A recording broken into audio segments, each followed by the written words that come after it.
kenapa kepala negara atau pejabat-pejabat tingginya di Indonesia saat ini tidak berhadapan dengan rakyatnya langsung, seperti halnya yang kita lakukan saat ini. Ya sudah, sekali lagi, Presiden Negeri Sontoloyo ini ya udah kita turun tangan aja, kita saling mengingatkan sekali lagi. Dan tujuannya ini adalah kita semua memerlukan guidance, termasuk saya. Kita memerlukan arah, kita memerlukan visi misi yang sama, kita memerlukan collective dream atau mimpi yang sama gitu ya, di tempat tidur yang sama, mimpi yang sama. Ini penting sekali untuk kita menjadi negara yang berdaulat. Baik sahabat semua, kita akan mulai. Selamat malam, assalamualaikum warahmatullahi wabarakatuh. Dimanapun sahabat berada saat ini di negeri tercinta, mulai dari Sabang sampai Merauke, kita selama beberapa saat ke depan kita akan memberikan banyak informasi-informasi yang mungkin sahabat butuhkan, begitu juga saya gitu ya. Jadi pertama-tama, saya ucapkan terima kasih kepada nakes atau tenaga kesehatan dan tenaga medis, para dokter, dan rumah sakit yang telah berjuang melawan COVID, melayani pasien yang saat ini udah kapasitasnya 100%. Dan siapapun yang saat ini terpapar dan lagi isolasi mandiri, semoga kesehatan dan kesembuhan dapat segera didapati, sehingga imunitas tubuh kita terhadap virus menjadi sangat kuat. Dan sekali lagi, waktu kita terpapar COVID itu bukan death sentence atau hukuman mati. Itu adalah perjuangan. Dan sekali lagi, terima kasih kepada tenaga kesehatan, tenaga medis, rumah sakit. Anda pejuang terdepan. Anda adalah pejuang-pejuang yang membawa bambu runcing yang mengalahkan penjajah itu. Dan saya dari hati yang dalam dan kita kaum New Mind mengucapkan selamat dan terima kasih berkali-kali. Terus semangat, terus semangat. Kami bisa apa? Kami hanya bisa menerapkan protokol kesehatan di manapun kami berada, dan kami mengurangi kegiatan berjumpa dengan banyak orang. Kami taat. Dan kita harap hal ini semua bisa terlewati. Kita tahu bahwa saat ini pemerintah lagi berjuang dengan gayanya, dan semua negara juga berjuang dengan gaya masing-masing. Tapi ada yang sudah lewat. Ada yang seperti kalau kita nonton Euro Cup kemarin gitu ya, agak sebel juga gitu ya, dimana mereka udah nggak pakai masker, mereka menang bukan sekedar menang dari COVID, tapi juga bola itu menjadi perayaan pelampiasan rasa suka yang setelah 1,5 tahun mungkin semuanya lockdown, dan kita masih berada di rumah dengan PPKM-nya gitu ya. Lebaran 2020 kita taat pada pemerintah untuk tidak pulang kampung. Kemudian Lebaran Haji pun kita tidak sholat Id di publik. Mendadak tahun 2021 entah bagaimana kita juga nggak pulang kampung. Saya juga rindu sekali sama ibu saya, keluarga saya di kampung yang nggak bisa ketemu. Dan kita taat. Kemudian Lebaran Haji ini pun kita nggak bisa keluar lagi. Dalam hati kita cuman berkata, kalau sampai tahun depan Lebaran masih kita nggak bisa pulang kampung, dan Lebaran Haji tahun depan kita tidak bisa berhaji, saya rasa ada masalah dengan bernegara kali ini. Udah kalian itu tidak menghadapi rakyat dengan langsung mengatakan apa yang terjadi. Sudah kita tidak boleh berhaji. Dan ada yang mengatakan nggak boleh berhaji masalah COVID. Rasanya enggak. Banyak yang mengatakan ini jangan-jangan masalah politik. Karena kita negaranya miring ke salah satu kekuatan politik dunia gitu ya, yaitu Tiongkok. Itu kita jujur-jujur aja. Kenapa sih kita nggak menjadi negara yang tidak harus miring ke kiri, nggak harus miring ke kanan, tapi semuanya kita rangkul gitu ya. Dan nyata, ngerangkulnya tuh nyata. Kalau sekarang kan agak miring ke salah satu, sehingga kita tahu Saudi adalah perpanjangannya tangan Amerika, di mana Amerika dengan petrodolarnya atau negara petrolnya Saudi dan negara Timur Tengah dikendalikan menjadi underlay-nya terbitnya dolar gitu ya. Berarti kan dia miringnya ke sana ya. Begitu kita nggak berhaji, jangan-jangan, sekali lagi jangan-jangan gitu ya. Ada yang bilang dana hajinya kepake infrastruktur. Saya pikir lah itu mah nggak nggak tahu juga saya apa yang terjadi di atas sana. Tapi ya mbok diterangkan gitu ya, jangan membangun narasi pakai buzzer. Buzzer sudahlah, udah masa lalu buzzer itu. Saat ini di DM kami di Bosman ini banyak buzzer-buzzer yang minta maaf, yang saya pikir no, kamu nggak usah minta maaf sama saya karena banyak keluarganya terpapar COVID juga gitu. Ternyata keluarga buzzer itu tidak anti, tidak kebal COVID juga, terpapar juga, dan ada yang meninggal juga. Akhirnya kapok juga jadi buzzer, kirain waktu jadi buzzer mereka tidak terpapar gitu ya. Nah, jadi udahlah, kita buzzer yang berjumlah ribuan itu nggak usah dipakai lagi. Buzzer itu nggak usah membunuh karakter-karakter orang yang ingin memberi saran ke pemerintah. Jadi saya mengingatkan bahwa pemerintahnya Pak Harto ya, banyak Pak Harto mendapat tentangan dari mahasiswa di tahun misalnya 73 di Malari dan lain sebagainya, malapetaka 17 Januari dan lain sebagainya. Tapi apa yang Pak Harto lakukan, dia rangkul angkatan 66, 67, di angkatan 73, angkatan 80, semua dirangkul dan jadi menteri-menterinya dia. Ternyata mereka-mereka yang rebel terhadap pemerintahan dia waktu jadi menteri bagus semua gitu ya. Dan jadi saya sarankan, ini bukan saya ngarep jadi komisaris loh ya, bukan loh ya, nggak gitu-gitu amat gitu. Tapi kalau ada beda pendapat, coba didengarlah. Kita nih cinta tanah air kok gitu ya. Niat kita satu, niat kita bersatu gitu ya. Jadi janganlah dibangun narasi malah karakter kita dibunuh. Bahkan kemarin ada Anti Mardigu yang menyatakan kita pro komunis, cinta PKC, Partai Komunis Cina. Orang-orang nggak akan pernah impress dengan informasi seperti itu. Terus kita membangun bala muda, dianggap kita membangun pasukan kelima seperti Partai Komunis Indonesia dulu. Membangun kekuatan petani diminta bersenjatai. Kemudian sewaktu Bosman mengambil pasukan muda, teenagers, yang berusia 14-20 tahun ya, yang belasan tahun itu, yang pendidikan Pancasilanya sedikit, yang mengetahui bela negaranya juga sedikit, terus kita bangun kekuatan dengan teen camp, bala mudanya kita bangun, summer camp 4 hari kita didik, apa yang kita ajarkan di Lemhanas kita ajarin ke anak-anak, kita ajarin disiplin militer, kita menjadikan anak-anak ini adalah patriotis nasionalis. Itu dicap untuk membangun kekuatan untuk anti pemerintah oleh buzzer-buzzer. Saya pikir Anda keterlaluan gitu ya. Ya, dan saya yakin orang-orang yang menjadi sahabat Newman ini nggak pernah percaya dengan apapun yang buzzer-buzzer itu lakukan. Dan karakter-karakter kayak gitu udah kuno lah gitu ya. Anak-anak sekarang zilenial, milenial ini sangat-sangat pinter dan nggak kemakan lah sama buzzer. Anda sudahlah tobat aja lah para buzzer itu dan bersama-sama bangun narasi, jangan memecah belah bangsa gitu ya. Dan itu tadi informasi mengenai COVID. Jadi saya rasa malam ini saya ingin share sedikit tentang COVID ya. Jadi di seluruh dunia sudah 3,2 miliar vaksin tersebar, dan sahabat saya di Amerika baru aja pagi tadi menelpon saya, jadi malam di sana, bahwa Amerika itu menarik bahwa 49,1% adalah natural herd immunity, alias mereka terpapar dan sembuh sendiri. Kemudian 13 sekian persen menggunakan vaksin. Jadi kalau 49 tambah 13 mereka sudah hampir 70%. Alias sudah kena herd immunity-nya. Jadi kalau 10% lagi divaksin dalam waktu 3 atau 4 bulan, kemudian Amerika sudah melewati herd immunity. Dan Eropa juga sama. Saya pernah menceritakan di video narasi bahwa pemerintah Belanda menyatakan menggunakan herd immunity. Jadi benar-benar dilepas warganya, dikasih vitamin, dan sistem rumah sakit dikuatin dan dilindungi mereka-mereka yang rentan, ada komorbid dan usia tua. Dan terbukti bahwa sekarang negara-negara Eropa bahwa 40-40%an menggunakan natural herd immunity, yang 20-30% pakai vaksin.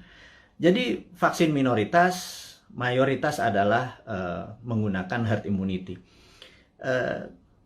Indonesia saat ini mungkin yang herd immunity berdasarkan data di bawah 10% yang terpapar dan sembuh, yang tanpa gejala dan lain sebagainya. Kemudian yang kita baru berapa persen ya, dengan kecepatan 250.000 suntik per hari, 3 tahun lagi kita mendapatkan herd immunity itu mungkin sekarang baru 20-25% yang sudah dikatakan kebal gitu ya. Jadi mencapai 70%, 80% pencapaian ini masih cukup lama. Jadi saya pikir kita ada ya sekali lagi bukan salah bernegara lah. Keputusan kemarin tidak tepat, tetapi jangan sampai sekali lagi tahun depan menjadi tidak tepat. Kita udah 4 kali minus loh, kuartal 4 kali minus growth ekonominya 4 kuartal. Itu sebenarnya berat nanti ya. Sekarang kita bicara COVID dulu. Jadi Tiongkok saat ini sudah mencapai 70% juga imunitasnya, dan mereka mengatakan mereka pakai vaksin. Tapi sekali lagi, data dari Tiongkok saya nggak pernah percaya utuh, karena negara komunis itu memiliki propaganda. Malah feeling saya sekali lagi, rasanya Tiongkok menggunakan herd immunity juga, alias 40% dari populasi menggunakan natural herd immunity. Mereka terpapar dan mereka sembuh, dikasih vitamin dan dikasih sarana kesehatan. Yang 30% atau 40% baru pakai vaksin, sisanya vaksinnya diekspor ke luar negeri. Jadi jangan-jangan Tiongkok sendiri pakai herd immunity natural gitu ya.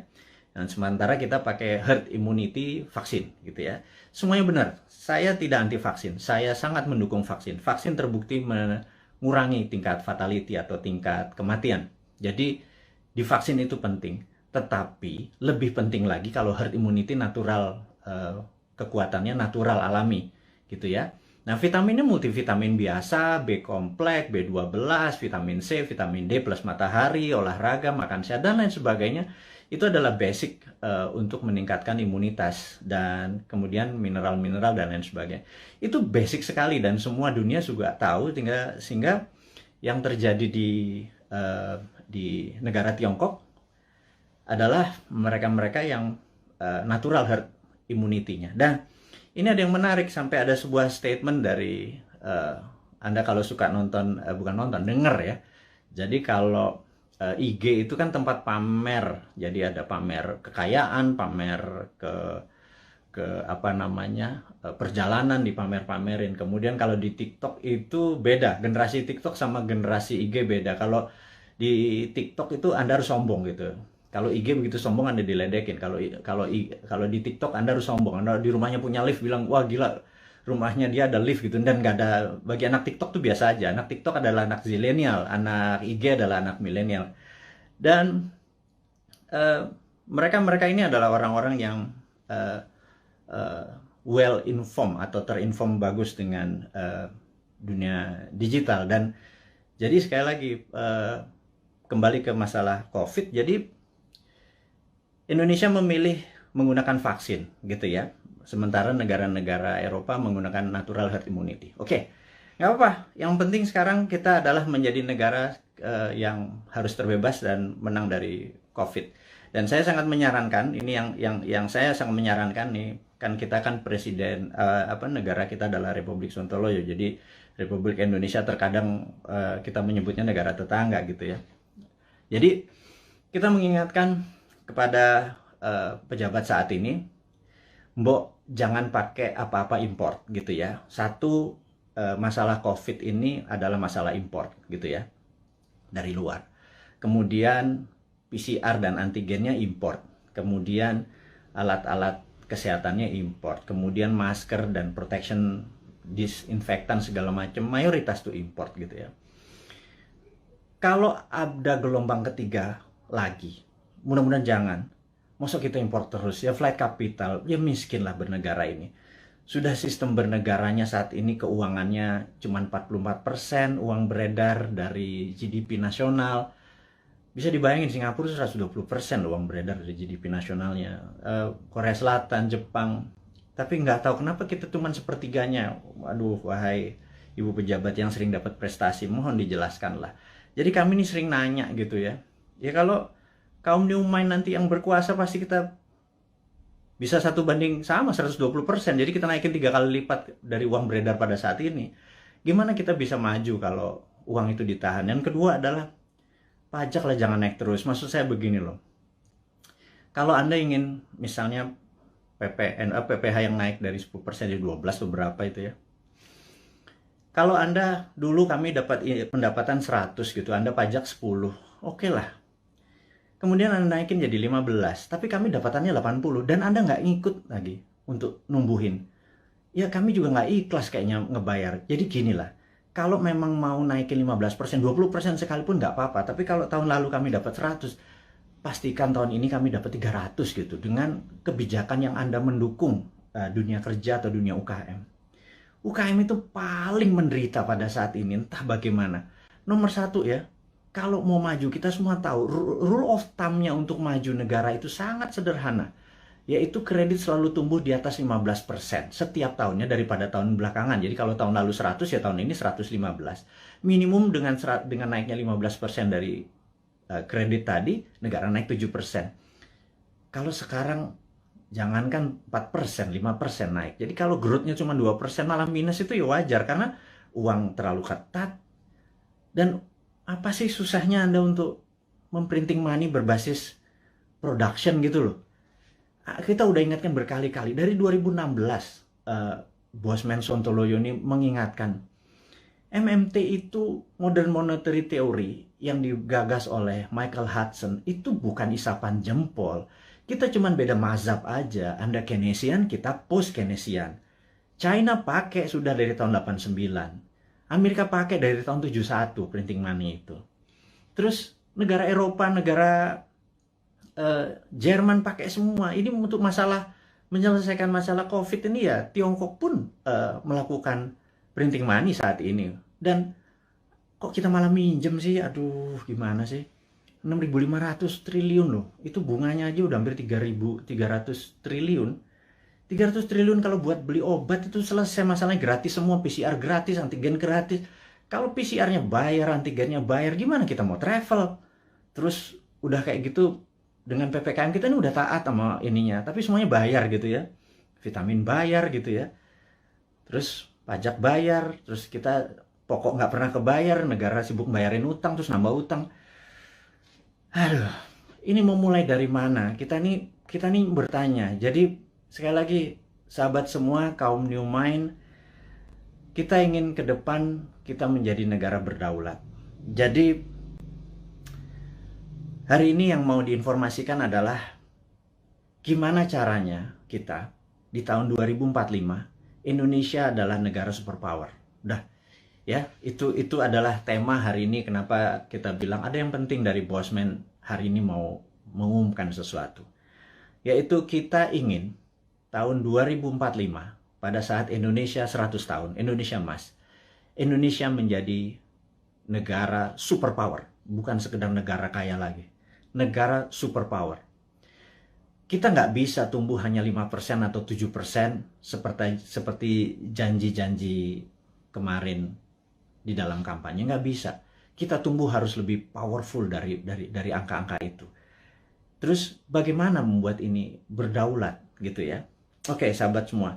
Saya ada beberapa informasi sebelum kita masuk ke topik ke sana, bahwa kita tahu saat ini negara-negara sudah kena herd immunity-nya dan kita masih belum.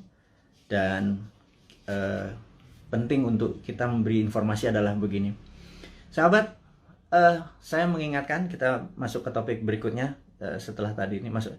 Jadi beberapa kali kita kalau naikin informasi di IG, toto bisa hilang gitu ya. Kemudian di sosmed yang lain seperti YouTube, channel kita sering di warning, sering diperingati dan hilang. Di Facebook, jadi kita udah berapa kali hilang, terus 7 kali kita diperingati Facebook, IG, Twitter kita hilang, terus YouTube kita pernah hilang gitu ya. Dan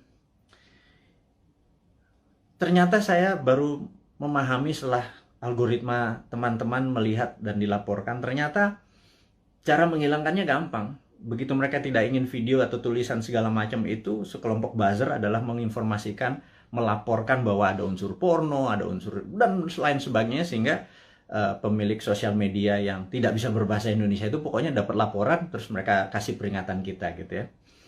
Agaknya ide-ide kita ini sudah mulai menakutkan baik globalis di internasional ataupun pemikiran bernegara. Padahal kita tidak berniat untuk revolusi, berkudeta. Kita ingin negara kita utuh dan kita ingin negara kita menjadi negara berdaulat di 2045. Kita tidak tergantung pada negara asing gitu ya. Yang kita tanyakan misalnya pada saat kita taat tapi TKA asing masuk. Anda datang deh jam 12 malam, jam 2 malam ke Soekarno-Hatta ya, pakai masker ya, sama disinfektan. Anda bisa lihat ada 300 orang, 500 orang, terus mereka nggak ada karantina. Pertanyaan sederhana, kenapa nggak dikarantina sih? Gitu aja. Segitu kuatnya pendukung mereka-mereka ini, yang saya nggak tahu pejabatnya mungkin sakti sekali gitu ya. Sehingga waktu kita peringati kenapa mereka bisa masuk, kenapa kita taat terus mereka asing bisa masuk, terus mereka bisa ikut bersama-sama commercial flight dengan warga negara Indonesia lainnya, mereka tidak bisa berbahasa Indonesia. Dan jawabannya adalah jangan macam-macam, suruh diam kau gitu ya, karena nanti kalau negara itu tidak mau invest di Indonesia, Indonesia bisa rugi. Itu kalimat yang benar-benar menurut saya, lo gila ya, jangan gitulah. Emang satu-satunya negara ngomong itu memang Tiongkok apa? Segitu taatnya gitu? Enggak gitulah, jangan berkata begitu, kita bukan anak-anak lah. Berbicara yang lebih elegan sedikit, dengan data, dengan santun, jangan membentak, jangan menghardik gitu ya. Kita bertanya juga baik-baik, ya kasih jawaban aja gitu ya, bahwa nanti kita urus, kasih yang manis lah gitu. Kita udah capek saling bentak, saling curiga gitu, udah capek gitu. Bernegara elegan sedikit, statement lah, jadi negarawan lah. Jangan jadi pedagang, mau ada cuan, ada untung segala macam gitu ya. Ya lu untung, gua kagak gitu ya, apalagi rakyat gitu ya. Itu kami bertanya gitu ya, kami dapat apa? Udah asetnya hilang, tanah air kita hilang, diambil barangnya, kita cuma dapat apa? Dapat pajak gitu. Buktinya kita tetap dipajakin tuh. Terus apa? Dari apa untungnya gitu ya? Terangin aja, ini untungnya segini. Kalau kita yang tahu adalah aset kita hilang, nikel kita gone, digantikan dengan apa gitu. 20 tahun lagi, Anda ingat, saya pernah ke Nauru. Nauru itu negara menarik. Dulu dia penghasil P2O5 atau fosfat. Wah, kayanya bukan main. Tapi beberapa 20 tahun yang lalu Nauru kehilangan fosfatnya karena dikeduk habis. Ya sudah, sama Amerika waktu itu, dikeduk habis. Negaranya miskin, hidupnya tinggal dari pariwisata aja saat ini. Naurunya kehilangan asetnya. Anak cucunya cuma bilang, oh dulu kita menghasil fosfat ya, gitu ya. Jangan sampai anak cucu kita bilang, Eyang, dulu Indonesia menghasil nikel ya? Nikelnya di mana ya? Tahu. Kita dapat apa waktu nikel itu dijual? Nggak dapat apa-apa. Kita dapat virus, gitu ya. Hal itu kan susah kalau kita dijawab sama cucu cicit kita bertanya hal-hal seperti begitu, gitu. Jadi kita tanya balik, kalau memang hanya didapat nikel itu kalau bisa, atau produk-produk alam itu, sumber daya alam, kalau kita percaya MMT, Modern Monetary Theory, maka sumber daya alam itu bukan sebagai alat komoditi atau alat dagang, tetapi sebagai alat tawar. Jadi keuntungannya itu bukan hanya dari jualan, tetapi ada benefit lagi. Jadi di atas financial benefit, sekali lagi, di atas Anda para pejabat sekarang tuh apa-apa kan financial benefit. Kita dapat untung, dapat untung. Selalu untung dan cuan gitu ya. Cara bernegara segitu kesannya kayak anak TK gitu ya. Karena kalau cara bernegara di atas keuntungan materi, itu ada namanya humanitarian benefit, keuntungan atas nama kemanusiaan. Terus ada namanya nasionalis, keuntungan untuk negara gitu ya. Bukan hanya keuntungan sekedar dari pajak, dari dagang, dari selisih jual beli gitu ya. Tapi humanitarian, atas kemanusiaannya. Anak cucu kita masih benefit gitu ya. Nah, kalau kita pakai SWF, Sovereign Wealth Fund, itu asetnya masih di situ. Nikel kita masih di situ. Nah, kita mendapatkan funding dari situ untuk membangun sektor yang lain. Jadi, dana yang masuk itu untuk membangun apa? Kok kita masih ngutang? Saya bingung sekali, BUMN rugi, kita masih ngutang, aset kita hilang. Kami hanya bertanya loh ya, ini bukan ngomong terus yang dihardik lagi gitu ya. Ini hanya bertanya. Kami ini gelisah, Pak. Kami ini ingin menjadi negara berdaulat. Dan kami ingin terbukalah. Karena itu, karena kalian tidak berbicara selama PPKM ini, ya sudahlah. Kami aja lah yang muda-muda ini, yang punya ide new mind ini yang berbicara. Terus oposisi juga nggak bicara juga. Kalaupun mereka bicara juga nggak ada solusinya. Beda kalau new mind itu selain berbicara, mengkritik, ada solusi-solusinya. Itulah membuktikan bahwa kita ini NKRI garis lucu. Bukan garis lurus lagi gitu. Di atas lurus itu lucu gitu ya. Karena semuanya jadi seru, jadi lucu, jadi fun gitu. Baik. Jadi mengingat video-video kita, informasi-informasi kita tuh sering ada caranya untuk tidak bisa beredar gitu ya. Jadi toto di atas 21 tahun, sehingga untuk video ini ditonton harus masukin password, harus masukin identitas yang lain sehingga tidak beredar kenceng. Jadi gini deh, sahabat semua, saya dengan ini menyatakan Anda boleh upload seluruh video Bosman. masuk ke video Anda, masuk ke YouTube channel Anda, masuk ke sosial media Anda. Kalau Anda dapat AdSense, dapat uang dari iklan yang masuk, ambillah semua itu untuk Anda. Saya tahu ada sekarang ini udah puluhan saat ini yang menggunakan video-video Bosman masuk ke video mereka. Nggak masalah. Jadi bukannya kita bilang, lu pakai nama gue, pakai produk gue. Nggak ada. Karena di sini bukan uang yang kita harapkan dari kepentingan-kepentingan video-video tadi. Video tadi adalah untuk kesadaran bernegara. Jadi saat ini video Bosman hanya ditonton 1 juta viewer per hari. Dengan Anda, sahabat semua, ada 9.000 saat ini. Kalau Anda share atau upload satu aja, apalagi semuanya ya, ada 600, sudah hampir 600 itu. Dan Anda dapat financial benefit. Saya tahu, banyak sekali ada yang pernah lapor ke saya, terima kasih Pak, saya dapat 17 juta komisi fee dari AdSense YouTube bulan ini, dari video-video Bapak. Saya bilang, ambil lah, saya bilang kayak gitu. Itu Anda semua bisa benefit dari itu semua. Tapi poinnya adalah, jika suatu hari YouTube channelnya Bosman dan itu Bosman di drop atau di block atau di take down atau diapain lah, terserah. Misi-misi kita tetap tercapai. Sekali lagi, ini bukan masalah uang. Ini adalah masalah bagaimana mengedukasi supaya tahun 2024, pada saat Old Mind ini sudah di masa ujung pemerintahannya, kita bisa, ide kita diterima. Bosman bukan mau jadi presiden, gue mau jadi Lord.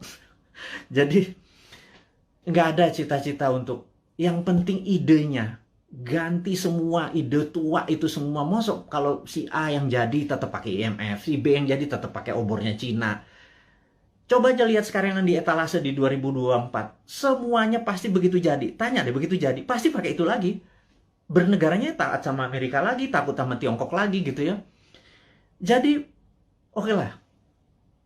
Siapapun nanti yang jadi, mereka akan bilang, Bosman, gue ambil konsep lo ya. Karena ini membuat Indonesia berdaulat. Apa jawaban saya? Ambil, Jo. Gitu ya, kalau kita Manado nih. Ambil lah, kita bilang gitu. Nggak masalah, karena ide kita, yang penting ide kita diterima. Nomor 1 kan MMT, Modern Monetary Theory, itu adalah printing money.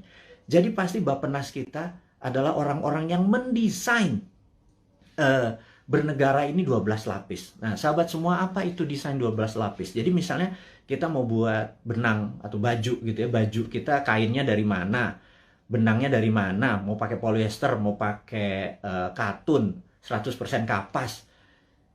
Terus kancingnya dari mana, mau pakai resleting dari mana, ada yang pakai batok, ada yang pakai plastik, ada yang segala macam itu kita bukan sekedar ini. Dan itu semua kita biayai, 12 level itu kita biayai, nanti distribusinya kemana, pakai jalanan apa, mobilnya apa, semua akan kita gunakan produk-produk lokal. Dan itu pakai printing money. Jadi printing money itu tidak bisa jalan sebelum project itu dihitung cost accountingnya. Ya. Jadi John Bollard ini punya tulisan menarik, namanya Economic at War, itu bukunya. Saya ini penggila buku, jadi hari ini kita baca tentang Economic at War. Jadi di tahun 45, pada saat sebelum perang, di tahun 36 sampai 39, pada saat Amerika dan sekutu Amerika, terutama Amerika dulu belum powerful sekali, jadi negara-negara Eropa itu minta Amerika masuk. Terus apa yang dilakukan adalah mereka minta John Maynard Keynes, ada banyak sekali ilmuwan-ilmuwan, tokoh-tokoh ekonom di masa itu disuruh menghitung cost accounting. Berapa kilogram, berapa ton besi dibutuhkan, ferro, berapa untuk buat amunisi, untuk buat baju, untuk buat makan, itu dihitung cost accountingnya, untuk buat pesawat, buat tank, buat mobil, buat dan lain sebagainya, dihitung cost accounting. Berapa modalnya, terus dari mana barangnya dirinci. Syaratnya sederhana. Churchill waktu itu sangat sederhana. FDR juga, Franklin Delano Roosevelt juga perintahnya sama. Ini dua Inggris sama Amerika memang kompak banget. Mereka cuma bilang, berapa biayanya untuk kami menang perang? Perang itu ada perang sama Jepang dan perang sama Jerman gitu ya. Mereka menghitung totalnya sekian billion dolar. Itu angka dari langit billion dolar. Begitu mereka printing money, udah. Underlay-nya adalah alat-alat perang tadi gitu ya. Ada inflasi? Nggak ada gitu ya. Makanya saya bilang printing money kok ada inflasi. Saya bilang, lo sekolah di mana sih? Segitu takutnya sama printing money gitu ya. Printing money itu ditakuti kalau tidak ada production yang dibuat gitu ya. Tapi kalau, nah, bukunya baca, namanya The Economic at War. Jadi The Economist at War. Jadi orang-orang memenangkan perang tuh ekonom yang memenangkannya gitu ya. Nah, jadi sama, kita nanti akan sama juga. Kita akan membuat menghitung cost accountingnya, kemudian kita akan printing money dan UKM kita langsung jalan ini jalan. Karena kita mau tahun 2024 itu kita menjadi negara berdaulat gitu ya. 2045 kita akan menjadi, dan mulainya dari 2024 karena sekarang kayaknya udah nggak kasihan sekarang ngurusin COVID, terus ngurusin apa Tiongkok ya udahlah, itu mereka terlalu repot dengan urusan gitu. Nggak mungkin lah bisa menjadi negara berdaulat. Kita cuma ngingetin sekali lagi. Jadi kita harapkan konsep kita ini diterima oleh siapapun yang nanti mau running 2024, konsep kita ini. Jadi kalau Anda bayangin ber-9.000 kita upload masuk, Anda buat, kalau nggak punya YouTube channel, Anda buat YouTube channel YouTube atau YouTube channel Anda sendiri. Anda tinggal ambil tulis kita, terus kasih judul-judul yang jangan terlalu negatif atau terlalu clickbait gitu ya. Kasih yang educate, kasih yang fun, kasih yang lucu dan lain sebagainya. Sehingga ribuan atau jutaan orang. Saat ini ada 180.000 orang yang ada di internet. Ada 180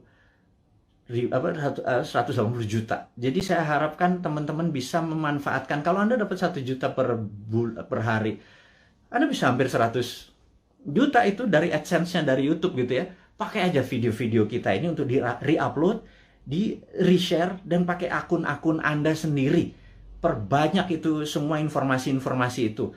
Anda boleh mengganti thumbnail-nya, mengganti footage-nya. Yang penting voice-nya jangan dipotong. Narasinya gunakan tulisan agar orang menjadi lebih paham gitu ya. Ini tujuannya bukan untuk memecah belah bangsa, ini tujuannya untuk membuat kita negara berdaulat.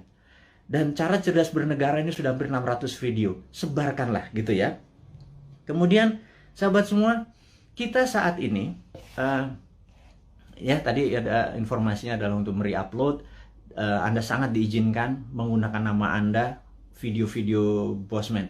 Saya harapkan ada 9.000 sahabat ini punya 9.000 akun yang masing-masing taruh semua videonya Bosman, dan Anda dapat faedah yang sama. Sekali lagi, kita baru mencapai mungkin 1% dari populasi. Bayangin dari 180 juta orang yang punya akun di sosial media atau internet, menggunakan internet ini, baru 1 juta yang kita capai. Masih kecil sekali.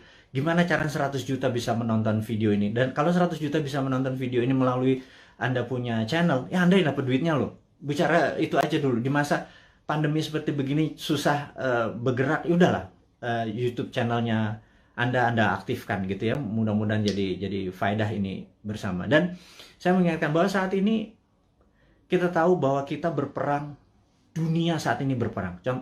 Contohnya lagi. Bisa dibayangkan bahwa di dunia yang Perang Dunia Pertama, yaitu tahun 1914 sampai 1918, 4 tahun. Itu Perang Dunia 1. Kemudian Perang Dunia Kedua 40 sampai 45, 5 tahun. Dan kita tahu 2016 waktu Trump menyatakan menjadi presiden, 2017 Trump declare war ke Tiongkok.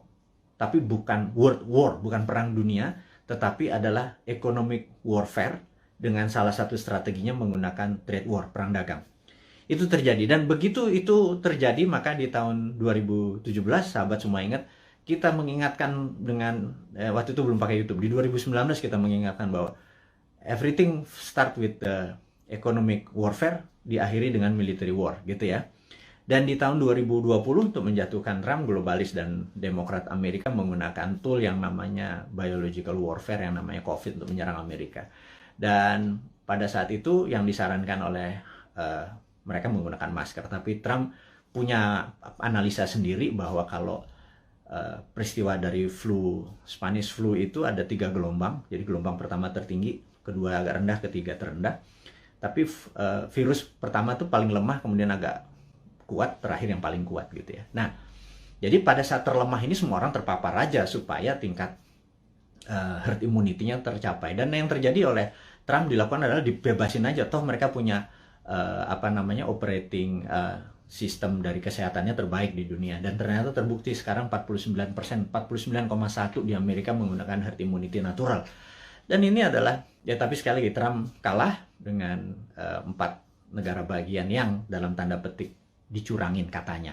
Tapi itu negara Amerika, bukan negara kita. Tapi dia adalah salah satu polisi dunia yang berkepanjangan. Ternyata Biden ini mengambil konsepnya Trump untuk masih berperang juga dengan Tiongkok. Jadi, dan itu adalah perang dunia negara. Kita nggak ikut-ikutan. Tetapi kita di dunia ini perang dengan makhluk yang tidak kelihatan yang namanya virus corona atau COVID gitu ya. Jadi begitu dunia saat ini menjadi satu rasa dan perang bersama, inilah yang menarik. Bahwa kita harusnya sudah menggunakan war mode atau ekonomiknya at war. Jadi ekonomi itu ada 3, economic at normal condition, economic at crisis, dan economic at war. Jadi harusnya bernegara itu pakai economic at war. Sayangnya sekali lagi mereka nggak paham saat ini, old mind yang berkuasa ini nggak paham bahwa ekonomi at war tuh gimana ya gitu ya. Sekali lagi, aduh, itu kadang-kadang kita mengelus dada gitu ya, kok ya beda lagi strateginya, ya nggak pakai ngutang jelasnya gitu ya. Harus berdikari, berdiri di atas kaki negeri, every country for their own, negara ngurusin sendiri. Jadi begitu kita masuk perang dunia, yaitu 2020 kemarin, 2021 saat ini kita masih dalam keadaan perang, dan WHO serta World Bank sudah mengumumkan bahwa perang ini diperkirakan berakhir tahun 2025. Jadi perang ini masih panjang, sahabat semua. Perang ini kan perang besar itu kan ada battle perang, pertempuran kecil gitu ya. Ini masih banyak di Jawa sekarang, di Bali itu masih ada pertempuran kecil. Dan kita harus memenangkan pertempuran itu untuk memenangkan peperangan. Jadi bayangin kalau kita baru selesai tahun 2025. Jadi baru sebagian yang tahun 2022 lepas sebagian, 2023 lepas sebagian, dan lain sebagainya.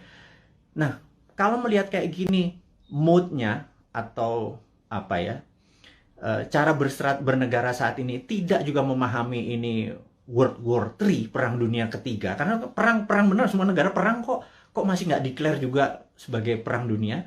Ini akan berbahaya bernegaranya. Jadi ya udah, kita sebagai kaum Sontoloyo mengingatkan kaum New Mind ini, Presiden Republik Sontoloyo mengingatkan kaum New Mind, sahabat semua, ini adalah war mode gitu ya. Sahabat semua, ini adalah World War III. Sahabat semua, kita harus kompak. Sahabat semua, kita harus membangun kekuatan bersama gitu ya.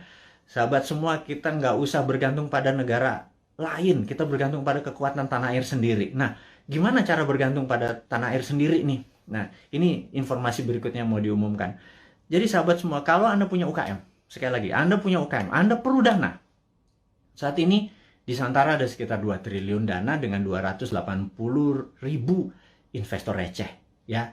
Sederhana ya, 280 investor tuh anggap masing-masing naruh 10 juta rupiah aja untuk invest di portfolio keuangannya, mau invest di UKM Anda. Jadi kalau 10 juta dikali 280 itu 2,8 triliun. Jadi ada 2 triliun. Sahabat semua, kalau Anda punya UKM, Anda perlu dana. Anda lihat di IG, di wall IG, maka di situ udah ada informasi, kirimkan Anda punya, ada 7 persyaratan, Anda perlu uang berapa, apa yang Anda butuhkan, bisnis Anda seperti apa, dan lain sebagainya, dan kita akan review di 280.000. Dan bagi Anda yang saat ini bingung mau ngapain, bisnis baru kan susah, tapi kalau Anda punya uang, Anda join sebagai investor untuk membantu UKM. Jadi Santara adalah penghulu untuk menghubungkan si cowoknya adalah si investor, si ceweknya adalah si UKM.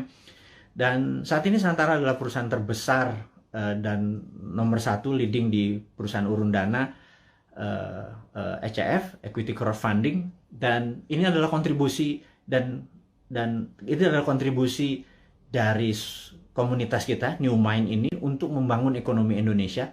Itu base-nya MMT kita kan pro pada UKM, pro pada bottom of pyramid. Jadi bukan yang piramid di atas, kita pro pada bottom of pyramid.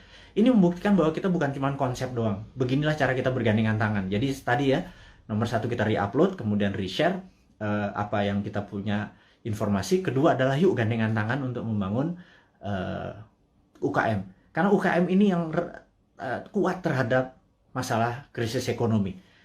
Inilah yang membuat Indonesia nanti take off di 2045 adalah kekuatan UKM yang 40-50 juta itu. Tapi UKM itu mungkin kita bagi 3, ada kecil, mikro, kecil, dan menengah. Saat ini mungkin kita yang menengah dulu ya, ngapunten. Jadi kita belum bisa menolong yang mikro gitu ya, yang juga yang kecil gitu. Kita yang menengah dulu, pelan-pelan. Tangan cuma 2. Organisasi kita masih muda gitu ya, baru 3 tahun. Tapi sahabat semualah yang bisa membuat kita bisa menolong menengah, kecil, dan nanti yang ke mikronya gitu ya. Makanya yuk gandengan tangan, kita invest di UKM.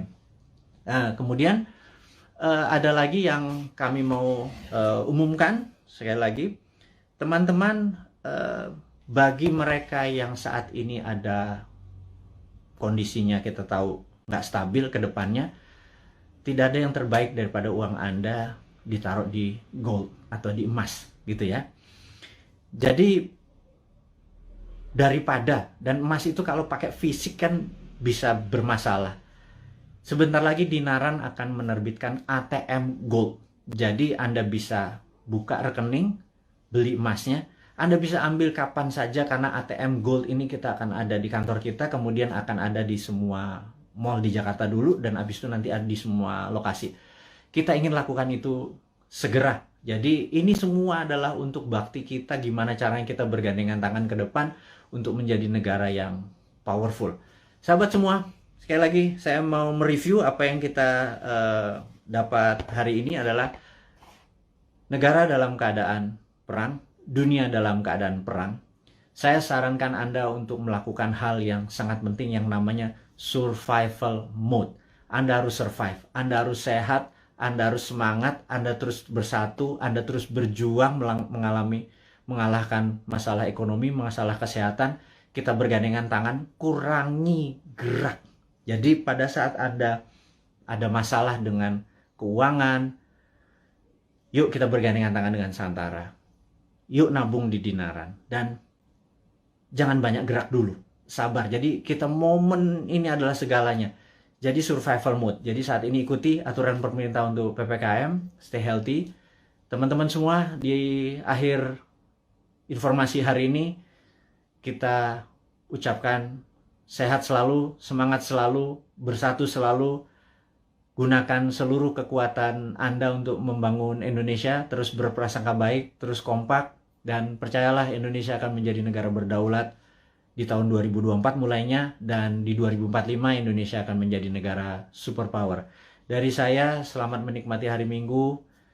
Sukses buat Anda semua. Wassalamualaikum warahmatullahi wabarakatuh.